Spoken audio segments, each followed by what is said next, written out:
যে স্বপ্নগুলো দেখলে মনের আশা পূরণ হবে এমন স্বপ্ন সম্পর্কে আপনার আলোচনা শুনতে চাই। কোন স্বপ্নগুলো দেখলে দুঃখ কষ্ট আসে, সেই স্বপ্নগুলো কি কি? যে স্বপ্নগুলো দেখলে আর অভাব অনটন থাকবে না এমন স্বপ্ন সম্পর্কে জানতে চাই। স্বপ্নে গাছগাছালি বা সবুজ ভূমি জমিন দেখলে কি হয়? কোন স্বপ্নগুলো মৃত্যুর লক্ষণ আর কোন স্বপ্ন দীর্ঘজীবী হওয়ার লক্ষণ? আসসালামু আলাইকুম রহমতুল্লাহি ওয়া বারাকাতুহু। প্রিয় দর্শক, মনোযোগ সহকারে ভিডিওটি শেষ পর্যন্ত দেখবেন, অন্যথায় কোনো মাসআলায় ভুল বোঝার সম্ভাবনা থাকে। তো আমরা মূল আলোচনায় চলে যাব, তার পূর্বে প্রয়োজনীয় একটি বিজ্ঞাপন। শাইখ মুফতি হাবিবুল্লাহ হুজুরের তত্ত্বাবধানে পরিচালিত সুন্নাহ শপিং আপনাদের জন্য নিয়ে এলো একটি প্রিমিয়াম কোয়ালিটির সুন্নাতি গিফট বক্স। এতে থাকছে উন্নত মানের একটি করে ফ্রি সাইজ টুপি, একটি তাসবিহ, একটি আতর, একটি মেসওয়াক, মা বোনদের জন্য এক জোড়া করে হাত মোজা, এক জোড়া করে পা মোজা এবং একটি সুরমা এবং নবীজির দৈনন্দিন জীবনে 1000 সুন্নত সম্বলিত একটি কিতাব। গিফট বক্সটি পেয়ে যাচ্ছেন মাত্র 490 টাকায়। নিজের জন্য অথবা প্রিয়জনের জন্য এখনই অর্ডার করে ফেলুন। অর্ডার করতে স্ক্রিনে দেওয়া ইমো অথবা হোয়াটসঅ্যাপ নম্বরে যোগাযোগ করুন। আমরা সরাসরি প্রশ্নের জবাবে চলে যাই। একটি প্রশ্ন ছিল, কোন স্বপ্ন মৃত্যুর লক্ষণ আর কোন স্বপ্ন দীর্ঘজীবী হওয়ার লক্ষণ?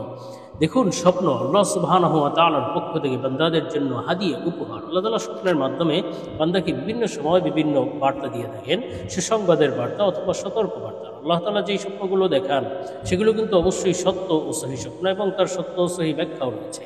তো আজকে প্রশ্নের ভিত্তিতে আমরা এমন কিছু গুরুত্বপূর্ণ স্বপ্নের ব্যাখ্যা সম্পর্কে আলোচনা করব। নির্ভরযোগ্য স্বপ্নের ব্যাখ্যার কিতাব আল্লামা ইমাম মুহাম্মদ ইবনে সিরিন রহমাতুল্লাহ আলাইহির তাবির রুইয়া কিতাব থেকে। প্রথমেই আলোচনা করব কোন স্বপ্নগুলো মৃত্যুর লক্ষণ আর কোন স্বপ্নগুলো দীর্ঘজীবী হওয়ার আলামত। এ সম্পর্কে হযরত মুহাম্মদ ইবনে সিরিন রহমাতুল্লাহ আলাইহি বলেছেন, স্বপ্নে যদি কোনো ব্যক্তি হোটেলে অবস্থান করতে দেখে, হয়তো দূর দেশে গিয়েছে অথবা অন্য এলাকায় গিয়েছে, সেখানে সে হোটেল ভাড়া করে থাকছে, এই ধরনের স্বপ্ন দেখলে, আর ওই হোটেলে সে ছাড়া আর কেউ নেই, সেখানে অন্য কোনো মানুষ নেই, একেবারে জনাকীর্ণ অথবা একেবারে জনমানবহীন হোটেল, এই ধরনের স্বপ্ন দেখলে বুঝতে হবে এটি শীঘ্রই মৃত্যুর আলামত, তার মৃত্যু নিকটবর্তী হয়ে গিয়েছে। আল্লাহ তাআলা তার মৃত্যুর সতর্কবার্তা দিচ্ছেন। তবে স্বপ্নে যদি কোনো ব্যক্তি দেখে যে হোটেলে গিয়েছে কিন্তু অবস্থান করেনি, আবার ফিরে এসেছে, তাহলে বুঝতে হবে শীঘ্রই সে অসুস্থ হয়ে যাবে, কোনো রোগাক্রান্ত হতে পারে, তবে শীঘ্রই আবার আল্লাহ তাআলা তাকে সুস্থ করে দেবেন ইনশাআল্লাহ। আর স্বপ্নে যদি কোনো ব্যক্তি পরিচিত হোটেল দেখে, যেই হোটেলে সে ইতিপূর্বে থেকেছে অথবা নিজেরই হোটেল আছে, সেখানে সে অবস্থান করছে, এমন স্বপ্ন দেখলে বুঝতে হবে শীঘ্রই আল্লাহ তাআলা তাকে হালাল রিজিক দান করবেন, বিভিন্ন রিজিক এবং নিয়ামত লাভ করবে, হালাল হবে ইনশাআল্লাহ। আর স্বপ্নে যদি কোনো ব্যক্তি দেখে যে ওই হোটেল প্রচণ্ড অনেক বড়, খুব নামি দামি হোটেল, এমন হোটেলে সে অবস্থান করছে এবং লোকে লোকারণ্য, অনেক লোকজন আছে, এমন স্বপ্ন দেখলে তাহলে বুঝতে হবে সে প্রচুর রিজিক লাভ করতে পারবে এবং প্রচুর অর্থ সম্পদও সে লাভ করতে পারবে ইনশাআল্লাহ। তবে স্বপ্নে যদি কেউ দেখে যে সংকীর্ণ একটা হোটেল, সেখানে সে থাকছে, সংকীর্ণ একটা রুম, খুবই কষ্ট করে থাকছে, এমন স্বপ্ন দেখলে তাহলে বুঝতে হবে যে এটি তার জন্য অভাব অনটনের আলামত, জীবনে অভাব অনটন, দুঃখ দুর্দশা আসতে পারে, সতর্কবার্তা। তবে স্বপ্নে যদি কোনো ব্যক্তি দেখে নতুন হোটেল তৈরি করছে, তার নিজেরই একটি নতুন হোটেল আছে, এমন স্বপ্ন দেখলে তাহলে বুঝতে হবে যে এটি শীঘ্রই সে দীর্ঘ আয়ু হবে, তার দীর্ঘজীবী হতে পারবে ইনশাআল্লাহ। আল্লাহ তাআলা তাকে নেক হায়াত দান করবেন এবং সে যদি অসুস্থ থেকে থাকে শীঘ্রই সুস্থতা লাভ করবে। আর যদি সে অভাব অনটন থেকে থাকে বুঝতে হবে শীঘ্রই আল্লাহ তাআলা তাকে ধন সম্পদ দান করবেন ইনশাআল্লাহ। আর হযরত ইমাম জাফর সাদিক রহমতুল্লাহ আলাইহি বলেছেন, স্বপ্নে হোটেল দেখার মোট 7টি ব্যাখ্যা আছে। এর মধ্য থেকে কিছু ব্যাখ্যা হলো সে শীঘ্রই দীর্ঘায়ু লাভ করবে, আল্লাহ তাআলা তাকে দীর্ঘ জীবন দান করবেন ইনশাআল্লাহ। এবং আরেকটি ব্যাখ্যা হলো প্রচুর অর্থ সম্পদ লাভের আলামত। আরেকটি ব্যাখ্যা হলো স্ত্রী লাভ তথা বিবাহ হওয়ার আলামত, অথবা স্বামী লাভ করবে, বিবাহ হবে। এবং আরেকটি ব্যাখ্যা হলো জীবনে সুখ শান্তি আসবে, আরামায়েশে জীবনযাপন করতে পারবে। আরেকটি ব্যাখ্যা হলো সে জীবনের শত্রুতা থেকে নিরাপত্তা লাভ করবে ইনশাআল্লাহ। তো আমরা পরবর্তী প্রশ্নের জবাবে চলে যাই। প্রশ্ন ছিল, স্বপ্নে গাছগাছালি বা সবুজ জমিন ভূমি দেখলে কি হয়? দেখুন, স্বপ্নে গাছগাছালি দেখা, সবুজ ভূমি দেখা অত্যন্ত গুরুত্বপূর্ণ একটি স্বপ্ন। এর ব্যাখ্যা সম্পর্কে হযরত মুহাম্মদ ইবনে সিরিন রাহমাতুল্লাহ আলাইহি বলেছেন, স্বপ্নে যদি কেউ গাছগাছালি দেখে, খুব সুন্দর সবুজ গাছ এবং সবুজ ভূমি অথবা শস্য, এই ধরনের স্বপ্ন দেখলে বুঝতে হবে শীঘ্রই সে দিনের উপর অটল অবিচল হতে পারবে ইনশাআল্লাহ। আল্লাহ তাআলা তাকে কবুল করে নেবেন, সব খারাপ পথ ছেড়ে দিয়ে ভালো পথে ফিরে আসবে ইনশাআল্লাহ। আর স্বপ্নে যদি কোনো ব্যক্তি দেখে যে শস্য অর্থাৎ বিভিন্ন সবুজ ভূমি, চারিদিকে যতদূর চোখ যায় খুব সুন্দর সবুজা ভূমি, এই ধরনের স্বপ্ন দেখলে বুঝতে হবে শীঘ্রই সে গুনাহ থেকে তওবা করবে, পুত পবিত্র জীবন লাভ করতে পারবে ইনশাআল্লাহ, গুনাহ ছেড়ে দিবে ইনশাআল্লাহ।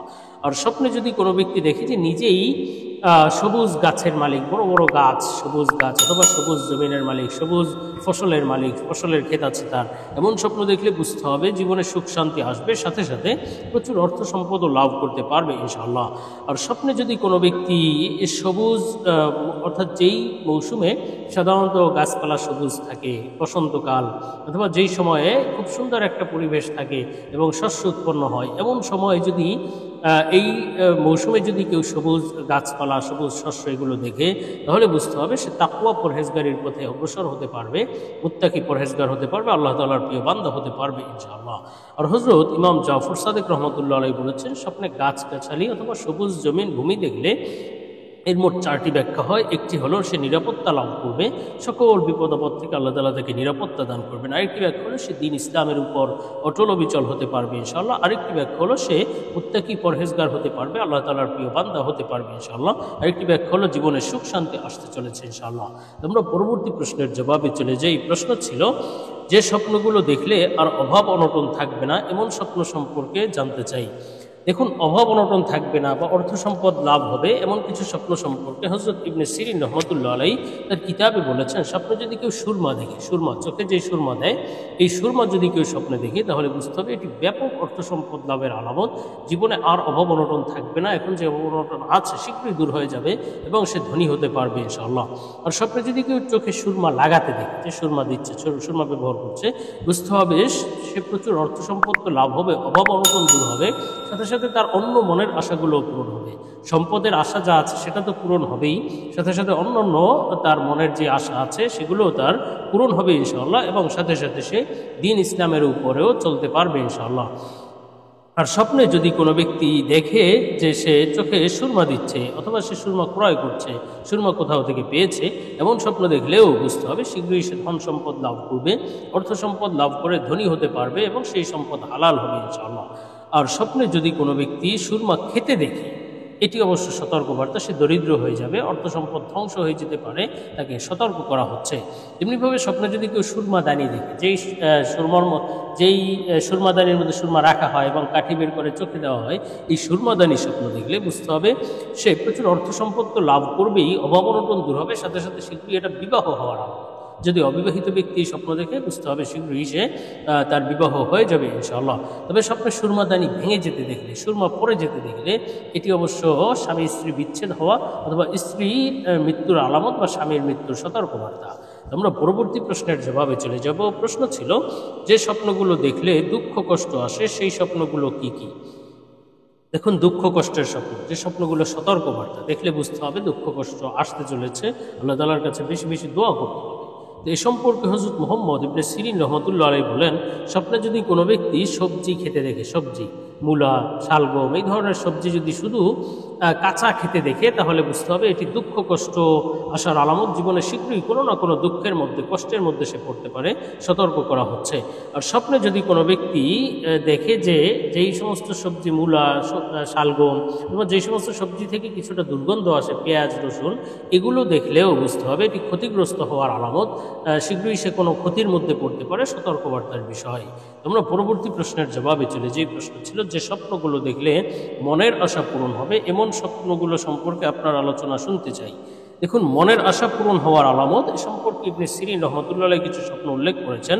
একটি স্বপ্ন হলো, স্বপ্নে যদি কোনো ব্যক্তি সহবাস করতে দেখে, পুরুষ অথবা নারী যেই সহবাস করতে দেখলে, এই স্বপ্নটির একটি ব্যাখ্যা হলো প্রয়োজন পূর্ণ হবে, তার হাজত পূর্ণ হবে, মনের আশা পূরণ হবে শীঘ্রই ইনশাআল্লাহ।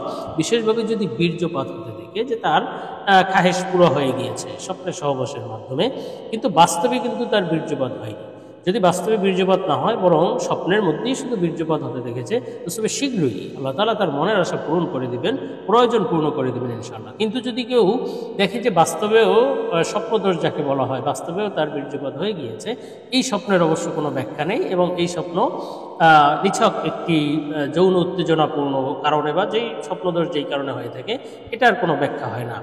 আর স্বপ্নে যদি কোনো ব্যক্তি দেখে যে কেউ কারোর সাথে সহবাস করছে, অন্য কারোর সাথে সহবাস করছে, সহবাস হচ্ছে, বুঝতে হবে যার সাথে সহবাস করতে দেখেছে তার মাধ্যমে তার মনের আশা পূরণ হবে, তার প্রয়োজন পূর্ণ হবে। এই ব্যক্তি পুরুষ হোক বা নারী, একই ব্যাখ্যা হবে। আর স্বপ্নে যদি কোনো ব্যক্তি কোনো কুমারী নারীর সাথে সহবাস করতে দেখে, যার ইতিপূর্বে বিবাহ হয়নি, ওর কথা কুমারী সে, এই ধরনের স্বপ্ন দেখলে তাহলে বুঝতে হবে এটি বিবাহের আলামত, শীঘ্রই বিবাহ হয়ে যাবে ইনশাআল্লাহ। সাথে সাথে আল্লাহ তাআলা তার মনের আশাও পূরণ করে দেবেন ইনশাআল্লাহ। এটি পুরুষ অথবা নারী যেই দেখুক না কেন একই ব্যাখ্যা হবে, কোনো নারী এই স্বপ্ন দেখলেও একই ব্যাখ্যা হবে। আর স্বপ্নে যদি কোনো ব্যক্তি কোনো মহিলার সাথে সহবাস করতে দেখে, তাহলেও বুঝতে হবে কি মনের আশা পূরণ হওয়ার আলামত।